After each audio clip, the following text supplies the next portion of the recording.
नमो भगवते वासुदेवाय कृष्णाय वासुदेवाय हरे परमात्मने प्रणतः क्लेशनाशाय गोविन्दाय नमो नमः। नमः परमहंसास्वादितचरणकमलचिन्मकरन्दाय भक्तजनमानसनिवासाय श्रीरामचन्द्राय वागीशायस्य वदने लक्ष्मीर्यस्य च वक्षसि यस्यास्ते हृदये संवित्तं नृसिंहमहं भजे। गुरुर्ब्रह्मा गुरुर्विष्णुर्गुरुर्देवो महेश्वरः गुरुस्साक्षात् परब्रह्म तस्मै श्री गुरवे नमः। भगवत चरण कमलानुरागी सभी आत्मीय प्रिय प्रभु प्रेमी जन, हमारे स्वाध्याय परिवार से जुड़े हुए सभी आत्मीय स्वजन प्रियजन, आप सभी को मेरा प्रणाम वंदन, आप सभी का अभिनंदन भगवान नामस्मरण पूर्वक। आइए भगवान के द्वारा प्राप्त समय का सत्संग के माध्यम से सदुपयोग करते हुए जो हमारी यात्रा चल रही है, बहुत आनंद पूर्वक उस गीता की सरिता में निमज्जन करें। प्रभु की मंगलमयी कृपा से हम लोग श्रीमद् भगवद गीता के 11वें अध्याय, जिसको विश्वरूप दर्शन नाम है, उस पर हम लोग चिंतन कर रहे हैं। हम लोगों ने 28वें श्लोक पर चिंतन किया, वहाँ एक नदी का उदाहरण दिया और नदियाँ और समुद्र का। और आज हमारे पूज्य पांडे जी ने ऋग्वेद में जहाँ जहाँ मुख्य मुख्य स्थल पर जहाँ नदी और समुद्र का उदाहरण देकर तत्वबोध कराया गया, बहुत सुंदर ढंग से आपने संग्रह करके हमें बोध हो, इसीलिए मुझे भेजा है। आपको पहले वंदन करता हूँ। बहुत मुझे लाभ मिलता है आपके इस खोज से। तो 28वें श्लोक में नदी और समुद्र की चर्चा आई। उस उदाहरण से मृत्यु के कॉन्सेप्ट को समझाया। लेकिन 29वें श्लोक में एक अलग से उदाहरण प्रस्तुत किया है अर्जुन ने। उस उदाहरण के द्वारा भी मृत्यु के ही कॉन्सेप्ट को समझाया है, लेकिन उसको समझना और गहराई में जाकर समझना हम जैसे साधकों के लिए आवश्यक है। वहाँ दिया और पतंगा का उदाहरण दिया है, तो इसको हम लोग चिंतन करें एक बार बड़े आनंद के साथ। परमात्मा की हृदय से प्रकट हुए इस दिव्य गीता के उस 29वें श्लोक का पहले पाठ करें, उसके बाद फिर हम लोग आनंद की यात्रा करेंगे। आइए 29वां श्लोक मैं पहले बोलूं, फिर आप लोग बोलिएगा। यथा प्रदीप्तं ज्वलनं पतंगा विशन्ति नाशाय समृद्धवेगाः तथैव नाशाय विशन्ति लोकाः तवापि वक्त्राणि समृद्धवेगाः। 29वें श्लोक में अर्जुन ने एक अलग तरह से मृत्यु की संकल्पना बताई है। दूसरे दृष्टांत से ये बात कही है, लेकिन यहां हमको वेदांत का एक सिद्धांत भी समझना पड़ेगा। अर्जुन यहाँ क्या कह रहे हैं वो अर्थ भी मैं कल भी बता चुका हूँ, फिर भी थोड़ा सा ऊपर से विहंगम अवलोकन करके हम लोग आगे बढ़ें। पुस्तक अपने हाथ में रखिएगा। यहाँ यथा, जैसे 28वें श्लोक में भी आपने देखा था यथा, और वहाँ भी यथा तथा, यहाँ भी यथा तथा। मतलब यथा मतलब होता है जैसे। एक एग्जाम्पल जब देना होता है तो प्रायः संस्कृत में यथा शब्द का प्रयोग होता है। तो प्रदीप्तम ज्वलनम पतंगा, यथा पतंगा नासाय प्रदीप्तम ज्वलनम समृद्ध वेगा विशन्ति। जैसे दिए की ज्योत में पतंग जाते हैं, वो भी बड़ी बेग से, समृद्ध वेगा, तीव्र गति से। क्यों? नासाय, नाश के लिए। तथा मतलब इसी तरह से क्या, नाशाय विशन्ति लोका तवापि वक्त्राणि समृद्ध वेगा, वैसे ही तीव्र गति से जा रहे हैं। लोका अपि नाशाय तव वक्त्राणि समृद्ध वेगा विशन्ति। लोग अपने विनाश के लिए आपके मुख में उसी तीव्र गति से जा रहे हैं। अब थोड़ा सा हमको, कल भी मैंने सूत्रात्मक तो आपसे चर्चा की थी, अब थोड़ा और इसमें कुछ सूत्र खोजने की हम लोग कोशिश करें।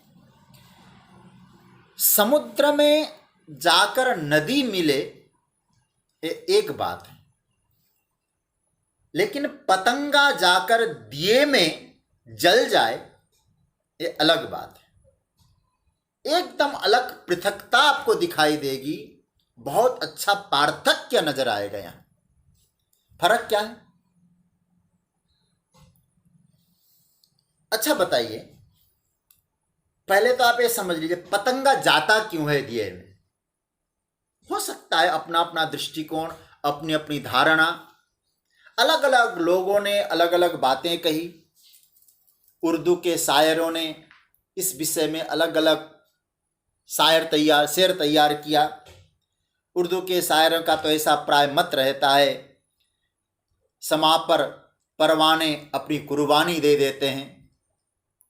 किसी ने कहा था कि शाम पे समा पे बौछारे परवानों की, यह दीवानी ठीक नहीं, कौन कहे मस्तानों से। अब शब्द तो आप लोग समझ ही जाएंगे। शाम पे समा पे बौछारे परवानों की, यह दीवानी ठीक नहीं, कौन कहे मस्तानों से। इजहारे मुहब्बत करते हैं कितने महंगे नजरानों से। तो अपना अपना दृष्टिकोण है। मतलब पतंग को उस समा से, मतलब उस ज्योत से मुहब्बत है, प्यार है। साहित्यकार कहते नहीं, समा की जो ज्योत है पतंगे को बहुत अच्छा लगता है, इसीलिए उस ज्योत की ओर पतंगे जाते हैं। यथा प्रदीप्तम ज्वलनम पतंगा। लेकिन संस्कृत के जो विशिष्ट साहित्यकार हैं, अध्यात्म के जो चिंतक है, उन्होंने कहा भाई ये पतंगा कोई कुर्बानी नहीं देता, वहां जाकर एक कीड़े कोई कुर्बानी नहीं देते। फिर बोले केवल प्यार नहीं, मूर्खता से अलावा कुछ नहीं, मोहांधकार है वहां। हमारे यहाँ तो ऐसे श्लोक है, मैं उस श्लोक की व्याख्या नहीं करूंगा, उसकी व्याख्या में जाऊंगा तो बहुत लंबा हो जाएगा। पूज्य पांडे जी समझ जाएंगे और आप लोग भी समझ जाएंगे। कुरंग मातंग पतंग भृंगा मीना हता पंच भिरेव पंचः एकः प्रमादी स कथम न हन्यते य सेवते पंच भिरेव पंच। मतलब एक एक चीज का आश्रय ले। हाथी स्पर्श सुख को जाता है, वहीं फंसता है। तो एक एक विषय का वहां पतंग का है, वो रूप को देखकर जाता है, रूपासक्ति है पतंग को। इसलिए रूप में आसक्त होने के कारण पतंगा अपने आप को नाश कर देता है। तो संस्कृत के आध्यात्मिक साहित्यकार क्या कहते हैं? केवल मूर्खता है, मोह है। पहले से चला आ रहा है, कोई इनका विकास नहीं हुआ। वो लोग ऐसा करते थे तो हम लोग भी ऐसा करें। कोई इवोल्यूशन नहीं हुआ वहां, कोई विकास बात नहीं पनपा। कुछ तो होना चाहिए। मैं एक विनोद की बात कहूं, जब इवोल्यूशन की बात आ रही है तो एक हंसी मजाक की एक कहानी है, शायद वो कहानी आपने सुनी होगी। कहते हैं, और विनोद आप लोग इसको, लेकिन तथ्यात्मक है, थोड़ा समझ लेंगे तो विनोद में भी तथ्य छिपा है। कहते हैं एक टोपी वाला करीम की कहानी कभी आपने सुनी होगी। कहते हैं कि एक टोपी वाला था, टोपी बेचा करता था, उसका धंधा था टोपी बेचना। वो करीम उसका नाम था। कहते हैं टोपी बेचने के लिए जाता था गांव में, कहीं इधर उधर। एक दिन क्या हुआ, प्राय उसका नियम था, एक गांव के बाहर एक वृक्ष था छायादार, उसके नीचे बैठ जाता था और कभी कभी वहाँ बैठ के दोपहर का भोजन करना, लंच करना, ये वो करता था। तो उसने वहाँ लंच किया, थका मादा था, गर्मी का दिन था, उसको नींद आ गई। और जैसे उसको सो गया, सामने टोपी की गठरी, कुछ टोपियां थी उसमें, उसको रखकर वो सो गया।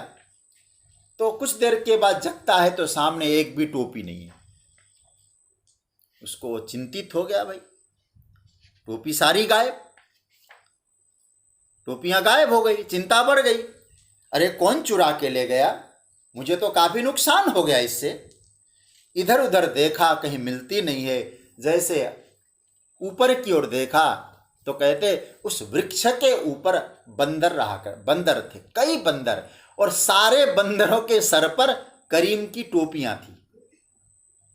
और बंदरों ने उन टोपियों को पहन रखा था। अब क्या करें भाई?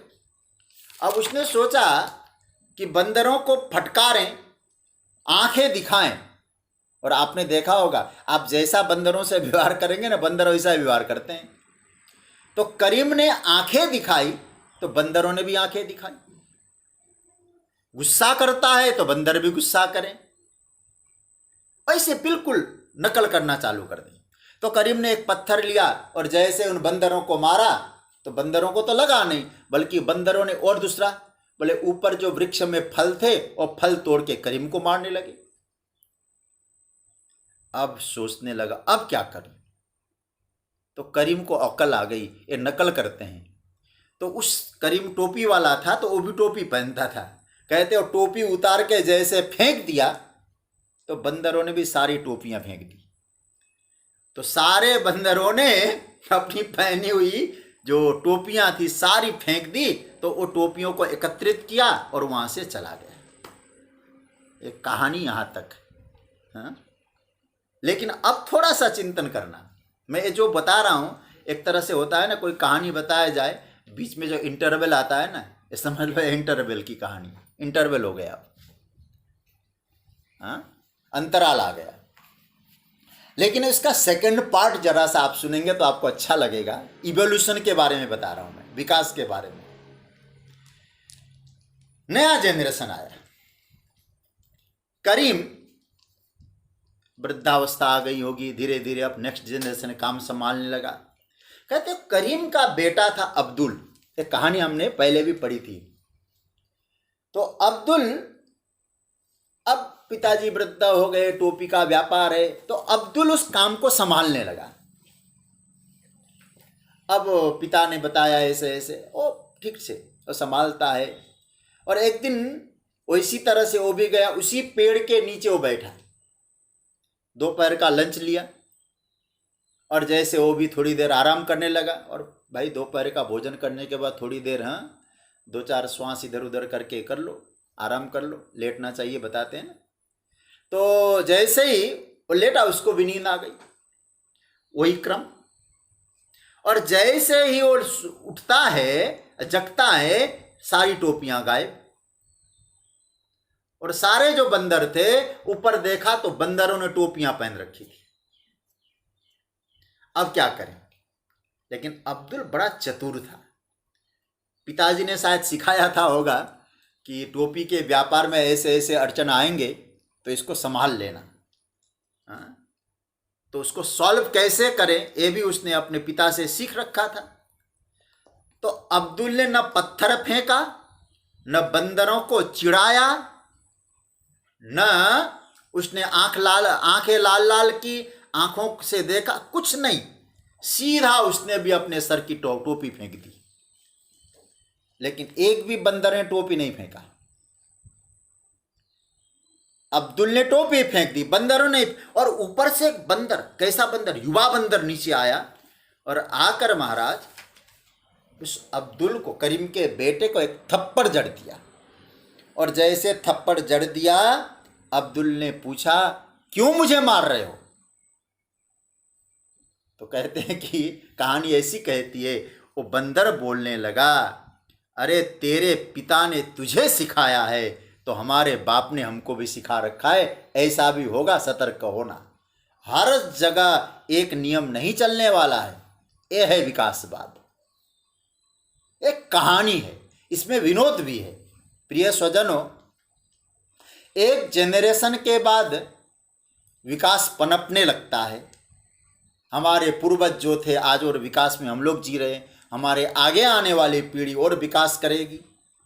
मैं एक बात और कहूं, मैं डार्विन वाले विकासवाद का समर्थक नहीं हूं,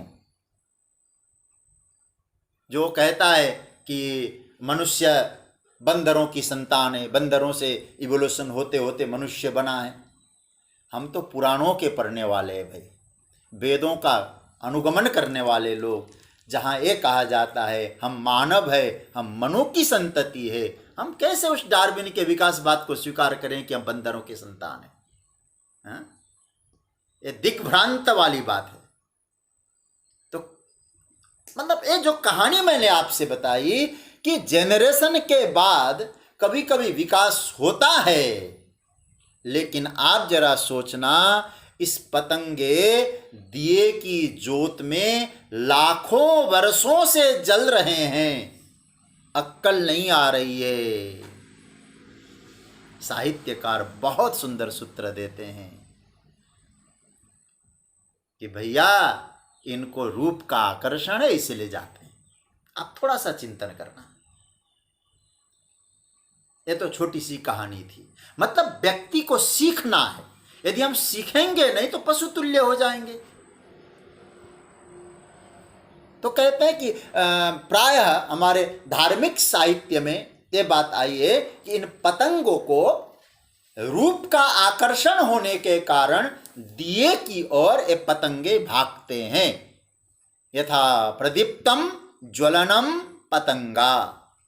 लेकिन विज्ञान नहीं मानता इस बात को कि रूप का आकर्षण है इसलिए उधर भाग रहे हैं। विज्ञान कहते नहीं, जो दिए की जो लो तेज होता है ना, उसमें पतंगों की जो आंखें हैं ना, चौंधिया जाती है। तेज रोशनी में वो पतंगा देख नहीं पाता, तो इसीलिए गिरकर मर जाता है। जैसे कभी कभी छोटा शिशु अचानक सोया हो, उसको जगाते ही एकदम तेज लाइट कर दो, वो इधर उधर करता है। वो पतंगा भी इस तरह से नहीं समझ पाता, तो मतलब चौंधियाने के कारण, रोशनी के कारण वो मर जाता है। लेकिन आपको ये समझना है, ये तो विज्ञान का दृष्टिकोण है, साहित्यकारों का दृष्टिकोण है, हमारे चिंतकों का दृष्टिकोण है। लेकिन दोनों ओर से देखें, किसी तरह से देखें। अब हमको ये विचार करना है, पतंग दिए की ओर जा रहे हैं, मतलब क्यों? बोले जैसे दोनों ओर से देखें तो संसार के सारे जीव मात्र क्या करते हैं? बोले अपने कर्मों के परिणाम भुगतने के लिए जाते हैं और अंधत्व के कारण जाते हैं। और कैसा अंधत्व है? ये मोहजन्य अंधत्व है, मोह के कारण अंधत्व। यहां जो पतंग का उदाहरण दिया है, प्रायः टीकाकारों ने कहा ये पतंगा मोह के कारण जा रहे हैं, यहां रूप की बात मत लेना। तो अपना विनाश, आत्म विनाश के मार्ग पर वो चलता है, उसमें मूल कारण है मोह। और जिस दिन मोह छा गया, मोह आ गया, मोह का अंधापन आ गया, अज्ञान का अंधापन आ गया, फिर सत और असत का विवेचन उसी दिन खत्म हो जाता है। क्या सत्य है, क्या असत्य है। इसलिए गोस्वामी तुलसीदास जी रामचरितमानस के उत्तरकांड में कहते, मोह सकल व्याधि न कर मूला। एकदम यदि वो देखते हुए जा रहे हैं तो समझ लेना है मोह है, ये अज्ञान है। ये मोह का अज्ञानपन दूर होना चाहिए। एक छोटी सी कथा कभी मैंने अपने पूज्य आचार्य जी से सुनी थी, वो आपको सुनाता हूं। बोले एक गांव में एक व्यक्ति रहा करता था। उसका बेटा अंधा था और उसी गांव में उसका एक मित्र था, उसकी बेटी असुंदर थी, बदसूरत थी। दोनों मित्र थे, एक मित्र का बेटा अंधा, एक मित्र की बेटी बदसूरत। दोनों के जीवन में एक एक समस्याएं आ रही। सयाने हो गए, दोनों बड़े हो गए, इधर बेटे का विवाह नहीं हो रहा है अंधा के कारण, ध्यान से सुनिएगा, और उस बेटी का विवाह नहीं हो रहा है बदसूरती के कारण। समझ रहे हैं ना। उधर बेटी का विवाह भी नहीं हो पा रहा है क्योंकि बदसूरत है, इधर बेटे का विवाह भी नहीं हो पा रहा है क्योंकि अंधा है।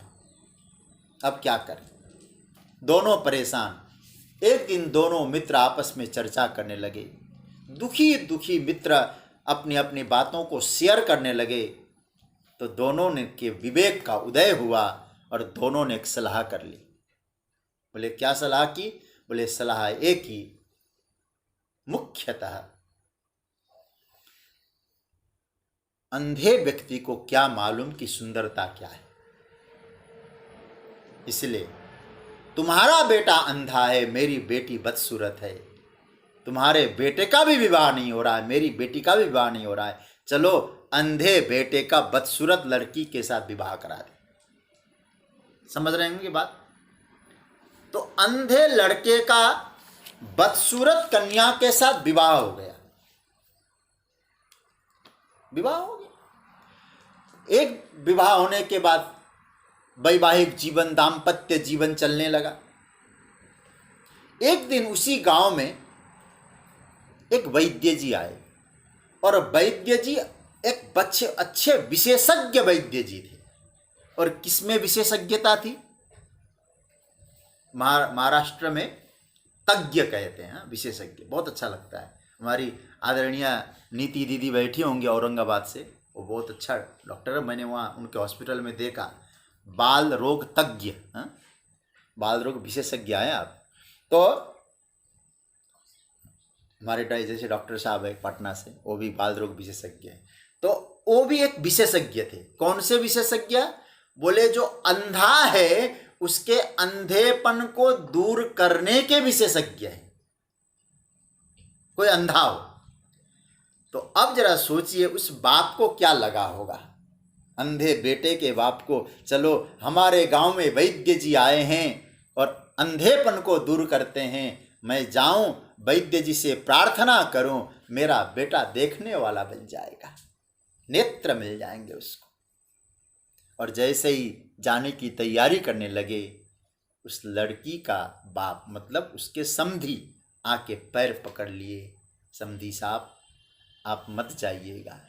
क्यों। आप अपने दामाद को देखने वाला, दृष्टि वाला नहीं देख बनाना चाहते हैं।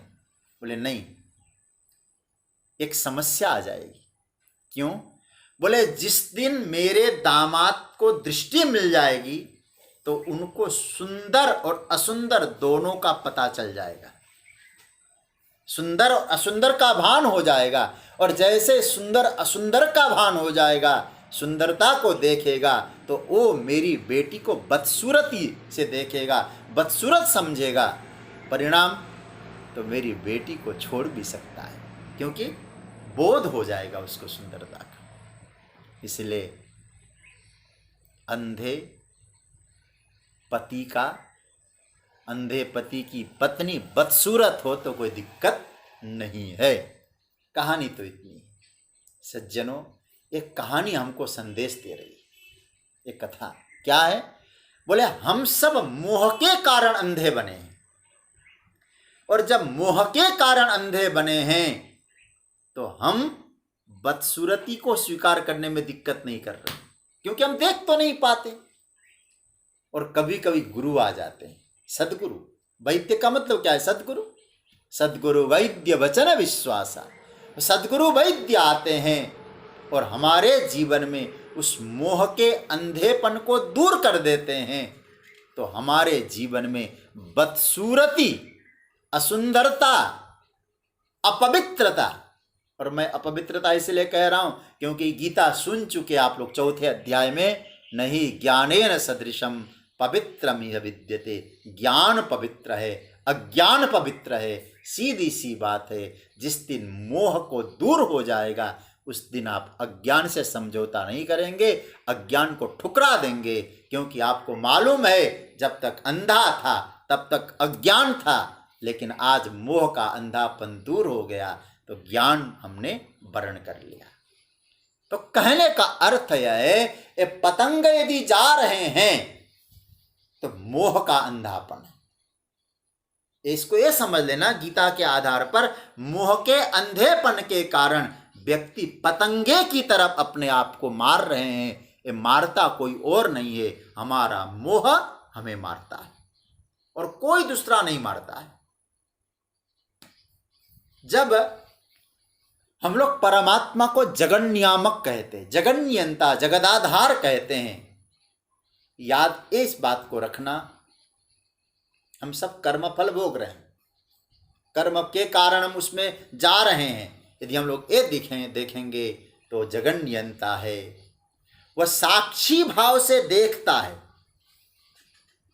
कि हम लोग जा रहे हैं, गिर रहे हैं, वो साक्षी भाव। इसलिए वेदांत कहता है साक्षी चेता केवलो निर्गुणश्च एको देवः सर्वभूतेषु गूढ़ः सर्वव्यापी सर्वभूतांतरात्मा कर्माध्यक्षः सर्वभूतादिवासः साक्षी चेता केवलो निर्गुणश्च। बड़ा प्यारा मंत्र है उपनिषदों का। इसलिए आध्यात्मिक दर्शन यह है, हम अपने मोह के कारण, अपने कर्म के कारण, चाहे किसी रूप में है, वहाँ अग्नि में जाकर जल रहे हैं, मृत्यु की ओर जा रहे हैं। और वो क्या कहता है? तयोरन्यः पिप्पलम स्वादवत्य अश्नन्यो अविचा कसीति। हम फंस रहे हैं, वो देख रहा है साक्षी भाव से। अब मैं आपको मूल विषय पे, मैं कुछ बातें इधर उधर ले गया, लेकिन आप मूल विषय को पुष्ट करने के लिए मैंने कुछ दृष्टांत आपको दिया है। यह 2 बातें आ गई। एक दृष्टांत मिला हमको समुद्र का, और दूसरा दृष्टांत हमको मिला दिए का। सज्जनों थोड़ा ध्यान देना, समुद्र और दिया। समुद्र भी कभी नदी को अपनी ओर निमंत्रण देने नहीं जाता, हे नदियां आप लोग मेरे पास चल के आ जाओ, बुलाता किसी को नहीं। और दिया ने कभी पतंगे को भी निमंत्रण नहीं दिया कि आओ मेरे में आओ। नदियों की गति स्वाभाविक है। शिवमें स्तोत्र में आया है ना, नृणामे को गम्यः त्वमसि पयसा मरनव इव। नदी अपनी गति से, प्राकृतिक रूप से, नैसर्गिक रूप से समुद्र की ओर जा रही है। और उनकी, मैं कल भी शायद कह चुका हूं, नदी की यात्रा स्वाभाविक यात्रा है, उन्हें नदी को उतरना है। मैं गंगोत्री में था तो एक व्यक्ति ने हमसे प्रश्न किया, इसका नाम गंगोत्री क्यों पड़ा? तो ऐसे कुछ और भी चर्चा हुई, तो उनको मुझे सरल शब्दों में समझाना था। मैंने कहा भैया गंगोत्री, गंगा यहाँ उतरी, वहाँ से गोमुख से उतरी है यहाँ, इसलिए गंगा उतरी। तो कहते गंगा उतरी, गंगा उतरी, गंगोत्री। हाँ समझ में आया। अब जब शास्त्रों की बात और है, मैंने सरल रूप से कहा, तो जैसे नदियां उतरती है, उनकी स्वाभाविक गति है, मैंने कल भी शायद कहा था, हाँ, यदि गंगा सागर से गोमुख तक जाना होता गंगा को, तब कठिन यात्रा थी, अस्वाभाविक यात्रा थी। तो इसका मतलब यह हुआ नदियों की यात्रा स्वाभाविक है। पतंगी, जो भी पतंगे हैं, पतंगे भी अपनी ओर से जाते हैं। फिर कहूं, दिया कभी बुलाता नहीं, समुद्र उनको कभी बुलाता नहीं नदी को, उसी तरह से दिए ने पतंगे को नहीं बुलाया। पतंगा ये नहीं कहता अरे, दिया ये नहीं कहता है अरे पतंगे तुम्हारे बिना मैं व्याकुल हूं, तुम आ जाओ, मोहब्बत का इजहार करते हैं, आ जाओ तुम, ये नहीं कहता। सज्जनों, परमात्मा की कोई रुचि नहीं है, परमात्मा की कोई अभिरुचि नहीं है कि हमारे जीवात्मा जितने सबका अधपतन हो।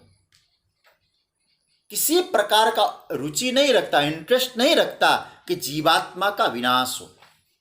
फिर हमारा विनाश क्यों हो रहा है? दिए में पतंगे की तरह। अर्जुन का सूत्र समझना, जीवात्मा के कर्म और ऋणानुबंध, मैं उसकी चर्चा एक बार कर चुका हूं। ऋणानुबंध, जिसकी वजह से जीवात्मा की जो गति है वो बनती है, मृत्यु की ओर जीवात्मा जाता है। ये आप समझ लेना।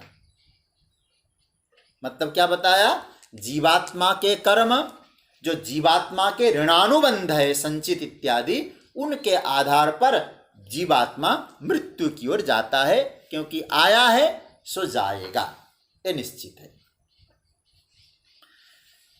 एक शरीर छोड़कर फिर वो जीवात्मा दूसरा शरीर धारण करता है। यह गति है, यह यात्रा है जीवात्मा की। हाँ, शास्त्र कहते जीवात्मा और परमात्मा की ओर बढ़े।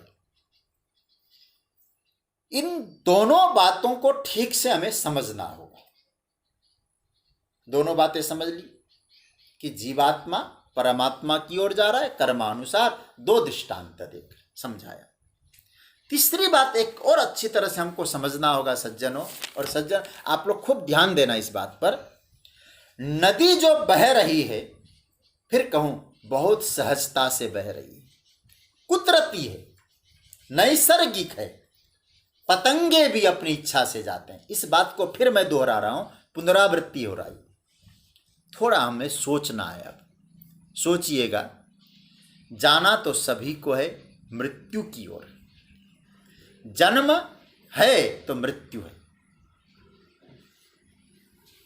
कोई, मैंने शायद किसी से कभी कहा था, मौत क्यों, मृत्यु का कारण क्या है?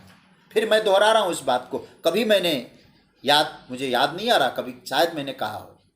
बुद्ध की बात कहूं, एक बार कहा बुद्ध ने, सबसे पूछा मृत्यु का कारण क्या है? किसी ने कहा मृत्यु का कारण रोग है, किसी ने कहा मृत्यु का कारण मोह है, किसी ने कहा मृत्यु का कारण मृत्यु का कारण हो अपना अपना दृष्टिकोण। अंत में बुद्ध ने बहुत सुंदर जवाब दिया, ये सब तो साधारण बात है, मृत्यु का मूल कारण है। मृत्यु क्यों है? क्योंकि जन्म है। मृत्यु का कारण ही जन्म है। जन्म है तो मृत्यु है। इसलिए जन्म हुआ है तो मृत्यु की ओर जाएगा ही जाएगा जीवात्मा।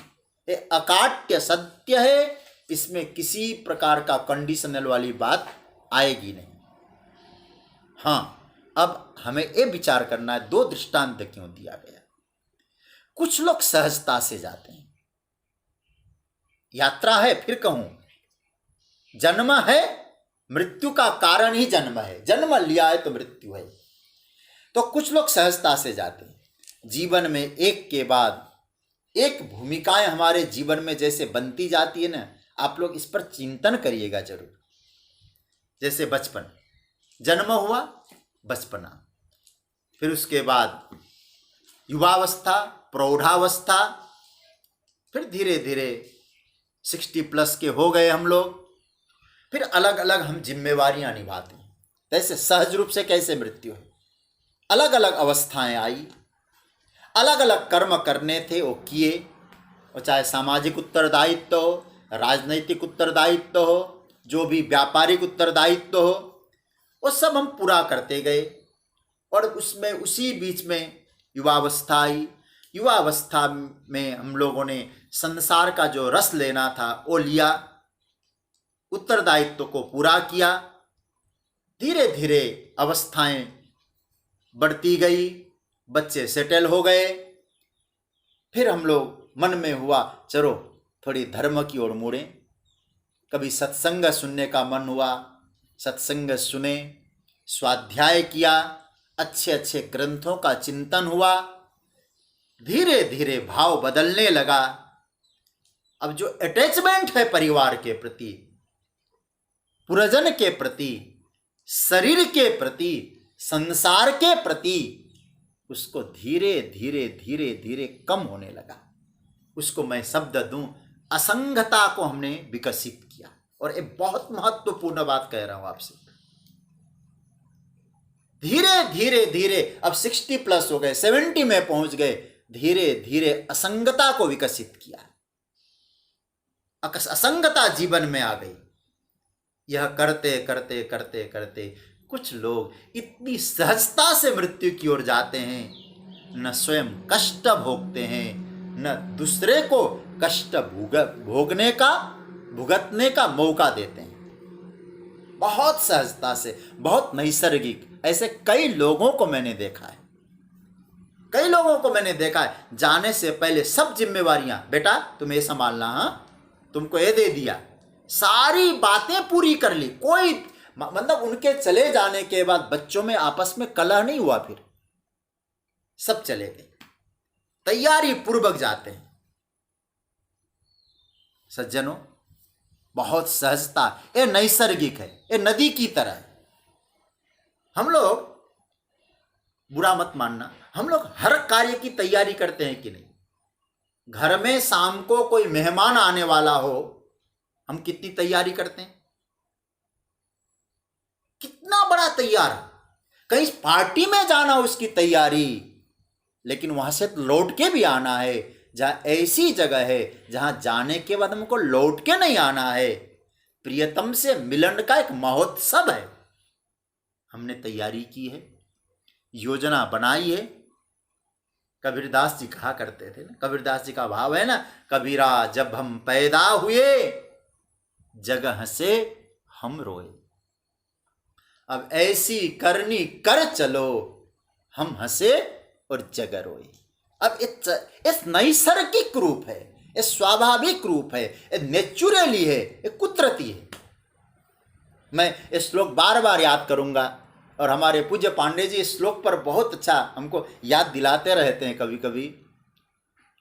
सही रघुवंश महाकाव्यम का, सही सवे व्यस्त विद्यानाम यौवने विषयेषणाम वार्धक्ये मुनिवृत्ति नाम योगे नान्ते तनुत्यजाम। ये स्वाभाविक है।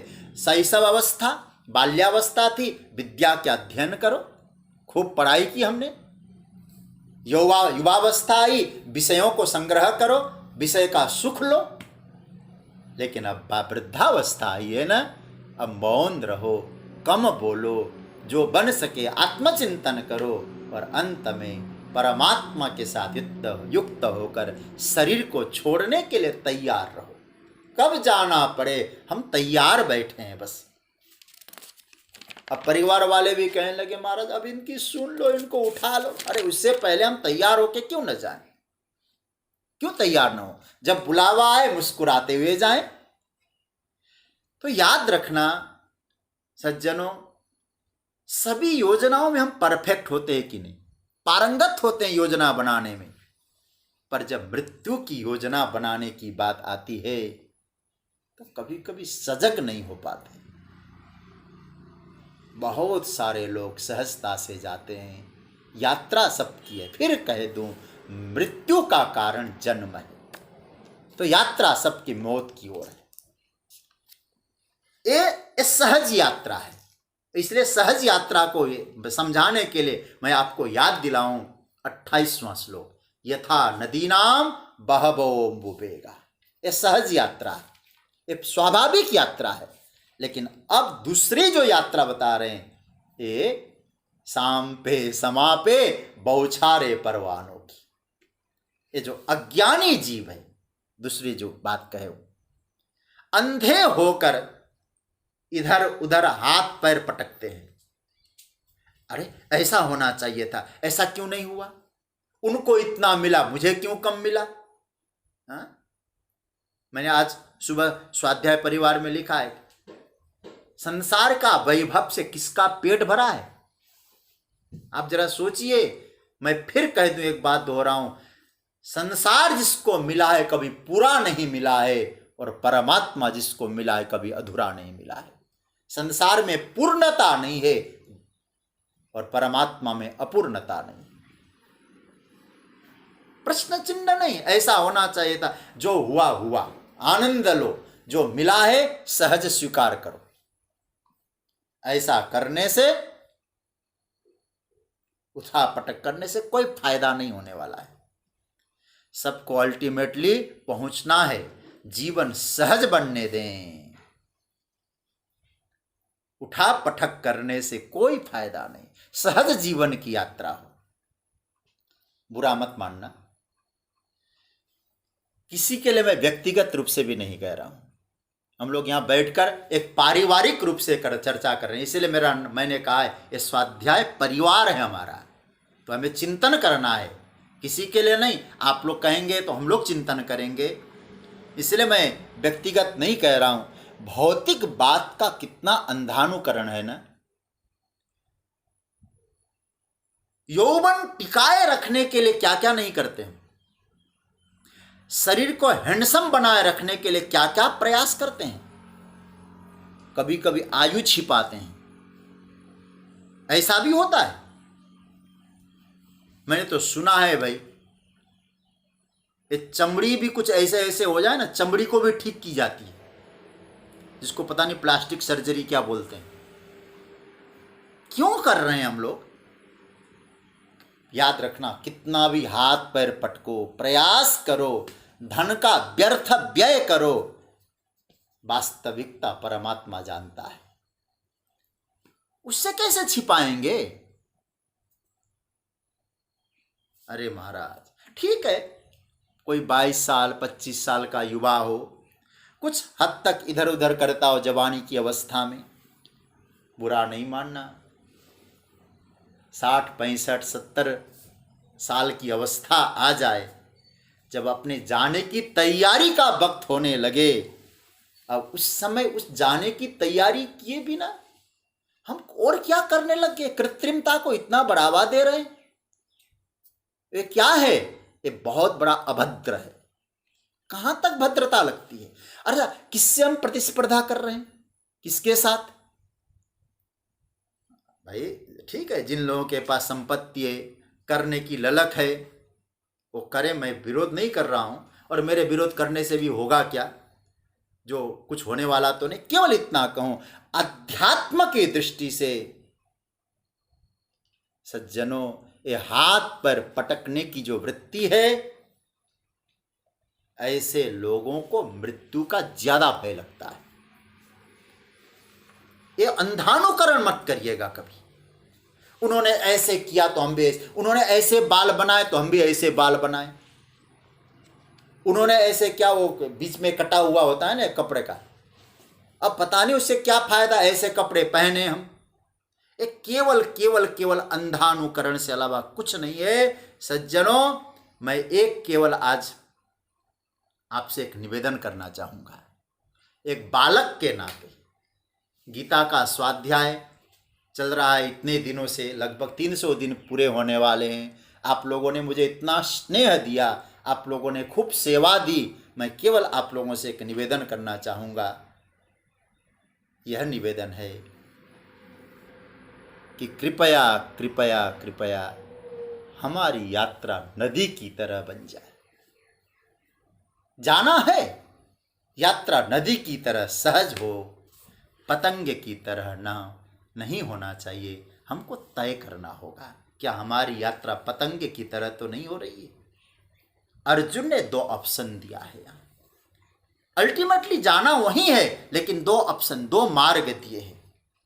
इसलिए ये सूत्र हमको मिलता है, जो 28वां जो श्लोक है, नदी की तरह यात्रा करें, पतंगे की तरह यात्रा ना करें। ये मोह है, नदी है स्वाभाविक। जीवन को सहज रूप से लो। किसी चीज को मोहांध होकर भोगेंगे तो पहुंचेंगे जरूर वहां, पता नहीं कैसे होंगे, लेकिन मोहांध होकर प्रभु के पास नहीं। अंधानुकरण न करें, ये सहज जीवन चलने दीजिए। हमें यात्रा धीरे धीरे धीरे परमात्मा की ओर, परमार्थ की ओर करनी है। याद रखना, नदी रुकती नहीं, रुकती नहीं है नदी, चलती रहती है। रुक जाए नदी अपवित्र हो जाए। जीवन में पवित्रता को कायम करते हुए हम परमार्थ की ओर बढ़ें, परमात्मा की ओर बढ़ें। ये दोनों श्लोकों में ये भाव समझना। अब दूसरा, यदि मैं इस श्लोक के आधार पे कहूं, युद्ध की चर्चा है, तो युद्ध के बीच में अर्जुन ने गीता सुनी। अब युद्ध की दृष्टि से इस प्रसंग को देखें जरा, क्योंकि अर्जुन युद्ध मैदान में है। अर्जुन मानो ये कहना चाह रहे हैं कि प्रभु, अपना कर्तव्य समझकर जो लोग युद्ध के मैदान में आए हैं, उनके मन में एक भाव है कि हमें धर्म की रक्षा करनी है। एक कैसे हैं? एक नदी के प्रवाह की तरह है, नदी के प्रवाह की तरह है। पर क्योंकि यात्रा सबकी है, मैंने एक दिन कहा था ना, महाभारत में बचा ही कौन? सब मरे। ये 5 पांडव बचे, द्रौपदी बची, और परीक्षित जी गर्भ में होने के कारण वो बचे। बाकी कौन बचाया? सब तो गए। मैं कहूं, इन दोनों दृष्टांतों से ये पांडव जो है, ये नदी के प्रवाह की तरह है। क्यों? हाँ, कुछ कौरव भी थे इसमें नदी की प्रवाह में, भीष्म इत्यादि, द्रोण भीष्म इत्यादि। मैं एक बात कहूं आपसे, क्यों नदी का प्रवाह कह रहे?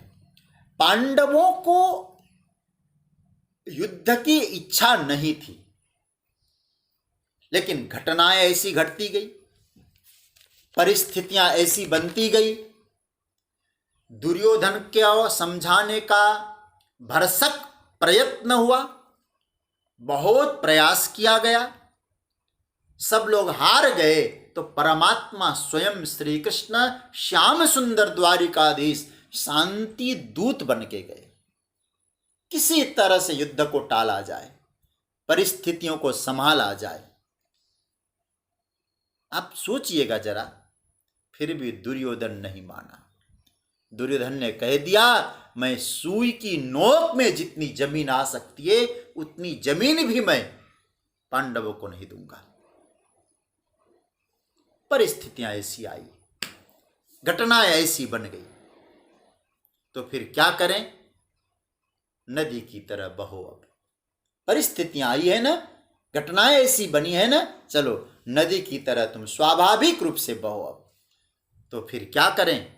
अपना कर्तव्य समझकर, जीवन की सहजता को स्वीकार करके युद्ध के मैदान में सब पहुंच गए। ये जीवन की सहजता है, कर्तव्य भाव से किए हैं। मैं एक बात और याद दिलाऊं, कर्तव्य की जब बात आती है, मेरे पास थोड़ा समय है, 10 मिनट अभी, मुझे एक दृष्टांत बहुत प्रिय लगता है। भगवान आशुतोष जब विवाह करने की तैयारी करते हैं, मैं एक निवेदन आपसे करूंगा, उस प्रसंग पर हमारे चिंतकों ने बहुत अच्छा सोचा है, कभी पढ़िएगा उसे भी। भगवान शंकर से देवताओं ने प्रार्थना की, हे आशुतोष, हम आपका विवाह देखना चाहते हैं। निज नयन देखा चाहि नाथ तुम्हार विवाह। शंकर ने कहा प्रसन्न था, तथास्तु, चलो तुम्हारी ऐसी इच्छा है तो मैं विवाह को राजी हूं। बहुत ध्यान दीजिएगा। देवता लोग उत्सव मनाने लगे, नाचने लगे, काम बन गया। बोले क्या काम बना भाई? शिवजी विवाह को राजी हो गए। अरे विवाह को राजी हो गए? बोले हाँ। तो ब्रह्मा जी ने धीरे से देवताओं से पूछा, अच्छा शिव जी का विवाह करा के तुम क्या पाओगे? विवाह तो उनका होगा, घर उनका बसेगा, उत्सव तुम क्यों मना रहे हो? तो देवताओं ने कहा, शिव जी का विवाह क्यों कराने जा रहे हैं मालूम है आपको? बोले बोलो।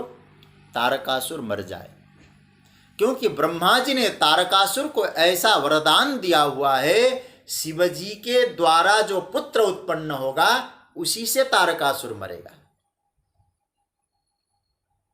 इसलिए शिव जी विवाह करें, पार्वती के गर्भ से पुत्र का जन्म होगा, तब तारकासुर मरेगा। अच्छा, तो शिव विवाह इसलिए होना चाहिए कि तुम्हारा जो शत्रु है, तुमको जो लूटने वाला तारकासुर मरे, इसलिए विवाह? बोले हाँ, इसलिए तो शिव का घर बसे या न बसे कोई फर्क नहीं पड़ता, हमारा काम बन जाए। हाँ देखो, देवता लोग इसीलिए तो गोस्वामी जी कहते हैं स्वार्थी लोग होते हैं, हमारा काम बन जाए।